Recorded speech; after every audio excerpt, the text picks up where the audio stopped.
మనిషిని హిందువుగా చూడొద్దు, ముస్లింగా చూడొద్దు, క్రైస్తవుడిగా చూడొద్దు, బౌద్ధుడిగా చూడొద్దు.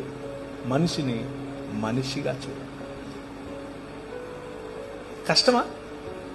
చాలా కష్టం. చాలా ఈజీగా, చాలా కష్టం. మతం తట్టుకోలేదు, బట్టలు చింపేసుకుంటుంది. నిజంగానే. అంటే ప్రభు అయిన యేసుక్రీస్తును చంపింది ఎవరు అంటే మతమే కాదా? ఆమె రాంగ్? పిలాతు చేతులు కడిగేసుకుని నాకెందుకు రా బాబు, లే చంపండి అని అన్నాడు.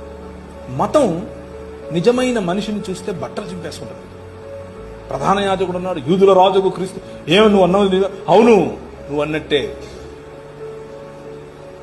మనుష్య కుమారుడు ఆకాశ మెగారుడై దిగివచ్చుట మీరు చూస్తారు అనంటే ఇంతకంటే ఎక్కువ సాక్ష్యం కావాలని బట్టలు చింపుకున్నాడు. మతము తట్టుకోలేదు మనిషిని. Try to live a real human life. నిజమైన మనిషిగా బ్రతికి చూడు. మతం మెల్లిమెల్లిగా మెల్లిమెల్లిగా తన పట్టు కోల్పోతుంది.